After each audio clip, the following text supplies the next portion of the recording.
I did all the research for this dry kiln 3 years ago, and at that time there was like no Secan dry kilns out there, and since then, like in 3 years time, there's like Secan dry kilns everywhere on YouTube now. It's taken me way too long to build it, and now it seems like I'm late to the party. Welcome back to another dry kiln build video. This is part 6. For those of you who have been waiting around for the last year or 2, 3 for this, apologize, because this is a long time coming. Part 6 is going to focus just on doing the foundation for the rail system, the loading, the unloading, maybe even the rails themselves. This has been a long project, and I've learned a lot throughout this process. Hopefully you don't have to learn the same way I did.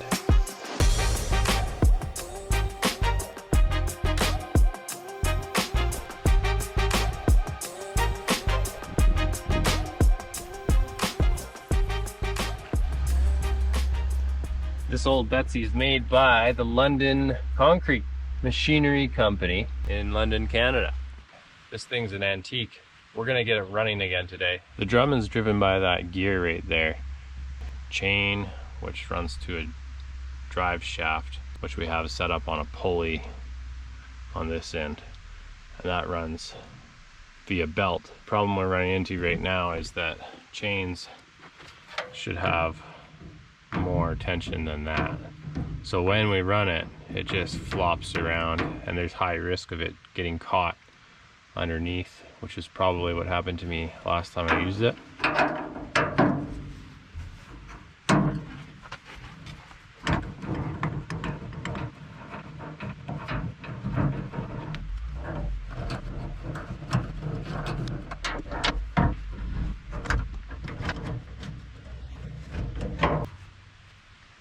There's the chain. Not too bad. Okay, so now the plan is crack the chain open and replace one of the full links with this half link, which we found in a shed. That's kind of what we do around here. So that comes off, and this is the master link.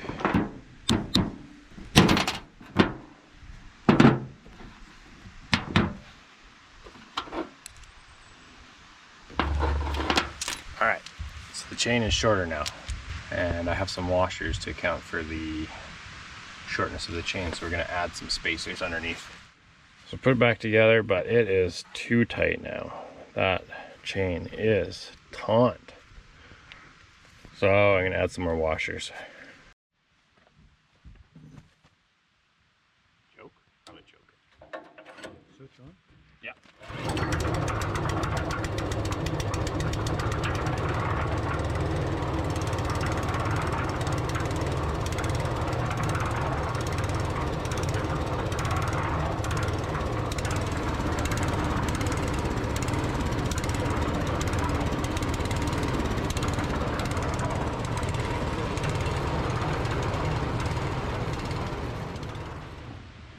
Well, we have returned from lunch, and now we get to deal with cows that have taken over our job site. Please don't step on the wood. Please don't walk over our line. No. This one fancies himself a mechanic. Sorry, cow.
Each of these rail ties is about 5 feet apart. So I've got 35 feet from the kiln, and I've got 5 feet that's going to be drop-in rail just to allow the doors to open. The doors are about 4 feet. So we've got 30 feet of track outside the kiln and about 26 feet of track, 25 feet of track inside the kiln. Planed up a couple of boards, some nice Douglas fir. Made some 1-inch boards. These will be the weight distribution. So we're going to lay out 2 rails 4 feet apart. Go back outside and I'll build a reference based on that height. I'll be building the timbers to match that height. Okay, so I got out the laser level. We're just making sure that this is straight enough. The board is maybe not perfectly straight, but it's not important. We just need to make sure there's a straight line that we can use as a reference. So I'm just going to do a center line. We've got a laser level and a chalk line.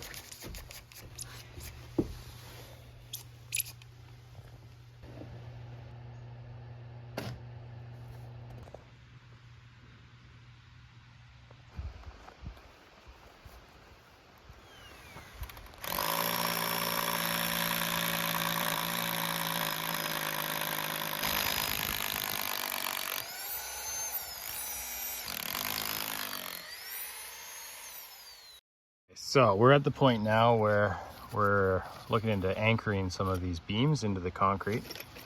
So I grabbed a couple of options here. We've got some concrete screws, 425 pounds with a straight down model. And then other options were nail driven spreader, but that one seems, in my mind, too weak for what we're doing. And this is probably the best option. It would be these, I don't know, 3/8 or I think they're probably 3/8 diameter bolts. Here, I'm not sure what the forces on these would be. Probably quite a bit higher than these or similar. But we did a little test run here.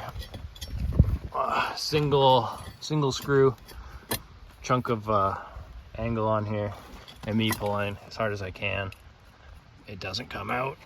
So the 425 pound load rating is close anyway. So we might go with these ones, assuming that we can find a bit that actually doesn't blow up.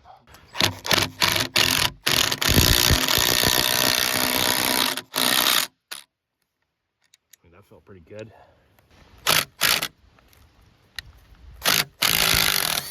Well, I've got a special trick. Now I'll clean them out again.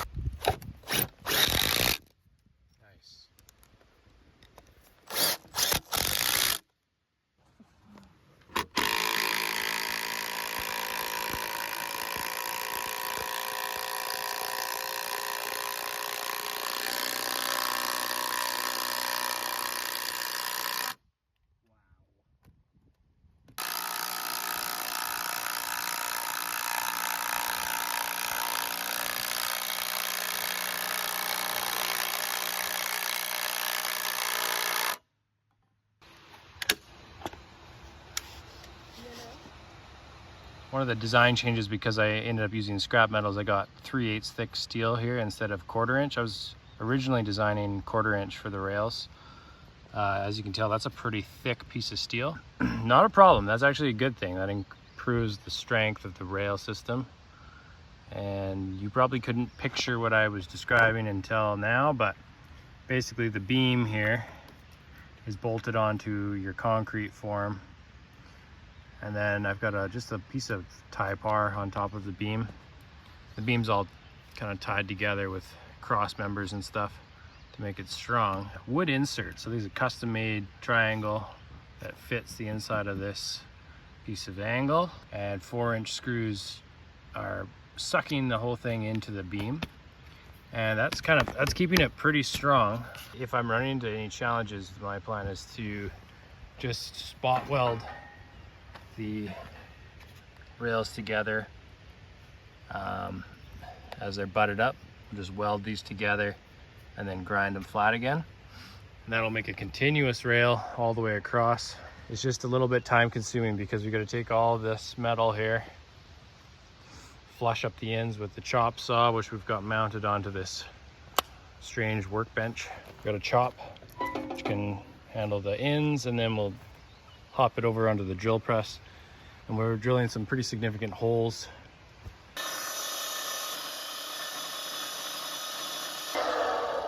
Or it's just getting thicker. I mean, there's just a lot of steel in that part. Yeah, this is gonna be a lot of cutting. It's gonna be pretty tedious stuff here. Since the time I started filming it, 2 minutes and 14 seconds. Per cut? Yeah. I mean, that's a lot of, I mean, like 2 hours cutting. I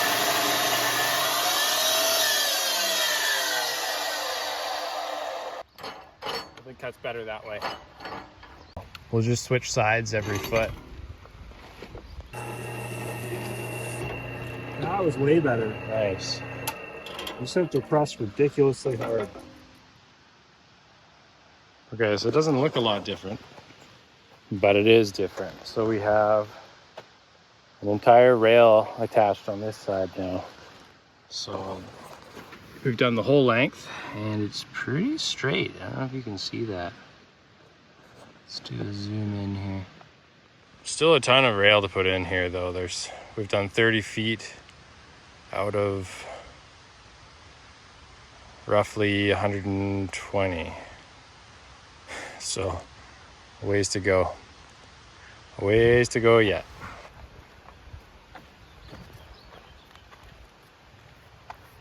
Yeah, it's amazing. That doesn't feel like much of a bump, but when we're trying to put the rail on it, it's rocking quite a bit over this, so.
I'm really trying to make this an effort to learn how to weld better. I'm guessing that the splatter, usually comes from it being too hot. But all of this is just guessing. I've done how many welds? 1, 2, 3, 4, 5, 6, 7, 8 today. So these are my conclusions after 8 welds.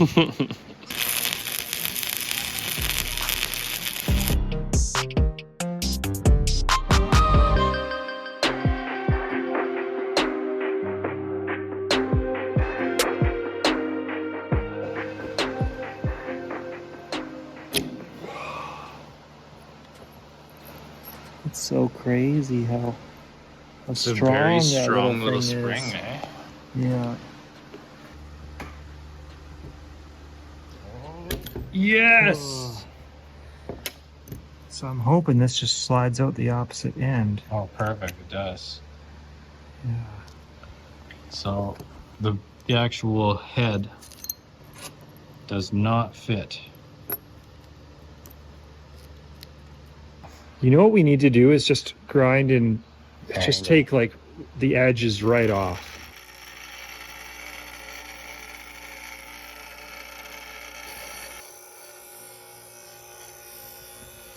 That is ugly but effective. Yeah. So I've done, So I that don't would know work. what is like a 15-degree slope on either side. Yeah. Could use even more, but okay. Now we just got to do that 36 times.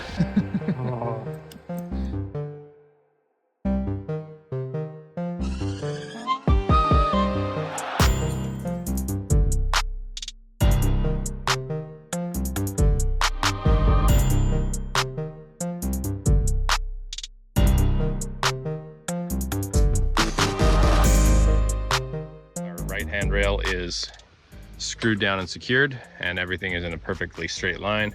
Left handrail has to be screwed down still. So the plan is to put the cart on there and then use it as a guide to set up the distances